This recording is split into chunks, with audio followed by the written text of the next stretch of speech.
Hey everyone, it's Friday morning movie reviews, and it's Friday morning. I'm Oh my god, this is the first time we're recording on a Friday morning? Yay. I'm Nathan CK, I'm Lewis Angel. and we're gonna be doing Ouija, Origin of Evil.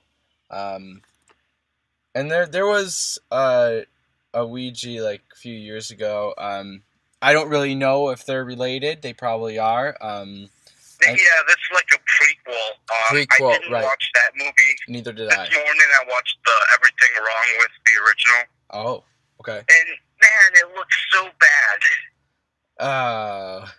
Looked really, really terrible. But this movie, it's directed by Mike Flanagan. Right. He did Hush and Oculus. Okay. Did you see? Those are two pretty solid horror movies. Nope. And I think 2016's been a really good year for horror. Right. Yeah, I agree. Like, we got The Conjuring 2, Hush, Don't Breathe, Lights Out. Lights Out, yeah. I think this is a solid movie. Yeah.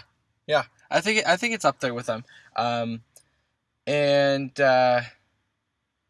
Yeah. So I mean, coming in like not knowing about. I mean, did you know this game before the movie? Well, yeah, I think everyone's heard of a Ouija board. Have you ever played one? Right. Yeah. You played a Ouija board? Yeah. Why? I don't know. I was young. Oh, did you not know what it was? No, I was like, what is this? And then we were like doing the thing, and I was, oh no. Nothing happened, of course. Nothing to me. I've never played it before. So the story of this movie is blah blah blah, family house, Ouija board, ghost. Scary. Right. Little girl gets possessed. It's based in like the 60s. Yeah, like 50s, 60s. I like the 60s feel of this movie. I'm into it. It's groovy. And it shows like a different time on what they think about ghosts, and they have to, if something happens, they have to go to the Vatican and ask their permission to do exorcisms or whatnot. Well, not in this movie. No, not in this movie. But they did talk about going to the Vatican, right? Well, that one priest brought it up, and the story seems familiar. I mean, I think you've seen this movie before, right? But I do think it was done well enough to where I could watch this movie again. Yeah, I agree. And it also has like a different. It almost is like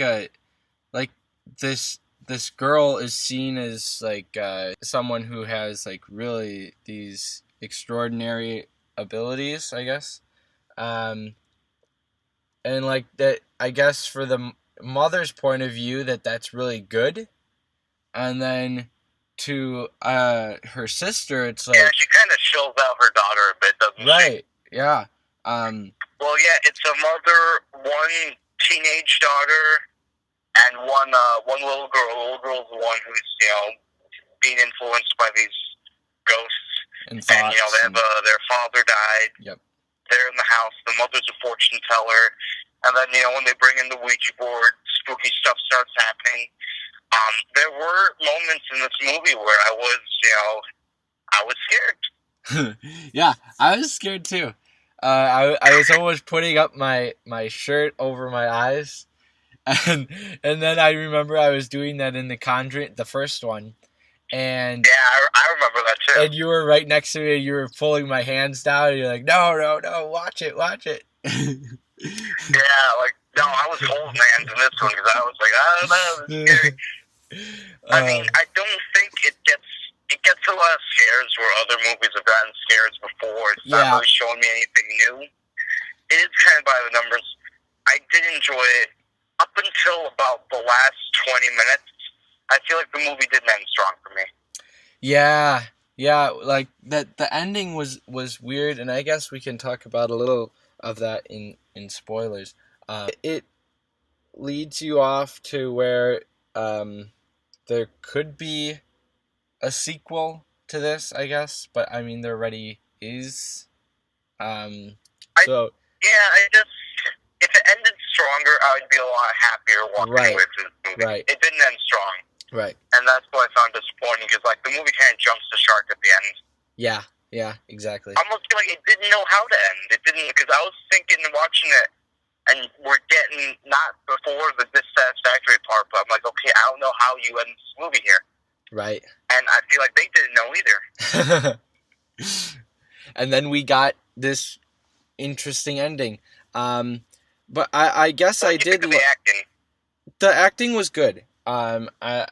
There were some scenes and some moments with the priest and the mother, where their kind of exchange between each other seemed slow, and you could kind of tell them just like they weren't in the role, I think, because the dialogue should just like flow like a regular conversation, and you can see where they stop too long and then they start, And I just felt that bothers me. I've seen them a lot. Yeah, and that bothers me a little bit. Just little things like that. You can tell them they're just reading lines like by the book. Stop 5 seconds, then do that. They're not like, into it as we are having regular conversations right now. The redhead, the daughter character, like she was like, I've seen her in 1,000 other movies. That same character. Right. Yep, for sure. And the little girl, it's the same. I mean, you've seen this movie before. It's just there were moments of tension. There were some scares. My favorite part of the movie, for me, was halfway through the movie, a dude left, and he was going back up the stairs. Middle of the movie, like, I'm holding hands. It's scary. She says out loud, Cubs are winning 4-2, bottom of the fifth, and the theater starts clapping. Yay! That to me was my favorite part. I love that guy. It's my favorite part of this movie. Yay, and the Cubs won. Woohoo, go Cubs! And they won. Yeah, they destroyed, dude. One more game for the Cubs. Go Cubs! Yeah. So, that probably elevated my theater experience for me. Usually I would hate if someone did that, but it was so funny. Like, the guy felt like he was doing a public service announcement. It's like the movie stopped and everyone's like, oh, well, good. And he starts clapping. Press the remote on the movie. Stop. Yeah, like, did your screen, did you have cigarette burns at the top of it? Yeah. Yep. You did? Okay. I like that. I like that they did that. Yeah, I like that too. I don't know that any movie would have to change reels as many times as this one did. Right. But no, I like the cigarette. It adds to like the tone of the movie, the flavor of it, and the feel of the '60s. It's older. Yeah, exactly. Yeah, so I did like that. So, I mean, overall, if the movie ended stronger, I would have been happy with it. Right. But I'm still like surprised by how much I did enjoy Ouija. Origin of Evil. I'll give it a 3.4 out of 5. Yeah, I'm gonna go a little lower. I'm gonna say 3.2. Okay. Still in that range of decent quality. Go check it out. If you know about, that would be like a good cable watch. Yeah, right. If you know about the first one, comment, subscribe, like, and comment about if this was tied into the original in any way.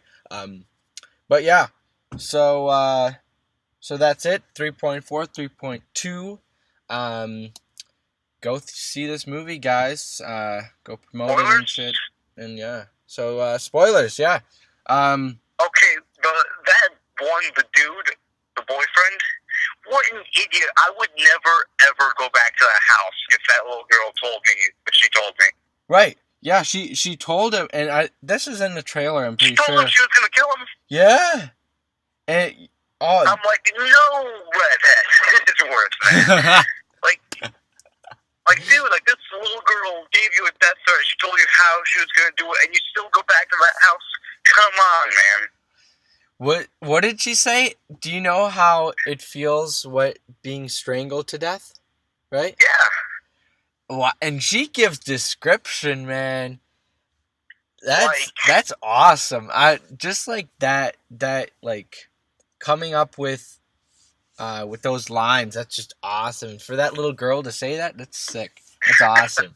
My real favorite part of the movie was when the priest and the mom and the daughter, they were up in the little girl's room, and they were, piecing it all together.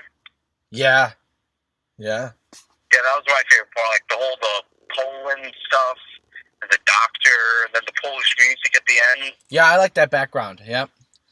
I thought that was pretty cool. Yeah, and then about the house. It's always the house in these movies. Yeah. The houses are always screwed up. Get away from these houses, man.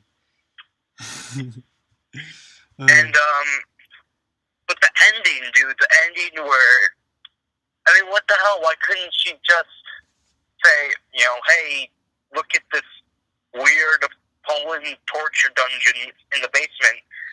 At that point, if I was like a detective on the case, I'd be like, well, maybe something's up. Right. These detectives are stupid too. She told him, she gave a little hint. I forgot what she said. But she like used her mother in like the past tense, and like she had done this and she did something like that. So she's probably dead. Come on, detectives. Yeah, well, they're looking for the little girl. But how strong are these Polish ghosts that not only can, they sew people's mouths shut or whatever, but, like, they can still possess the little girl from way outside of the house?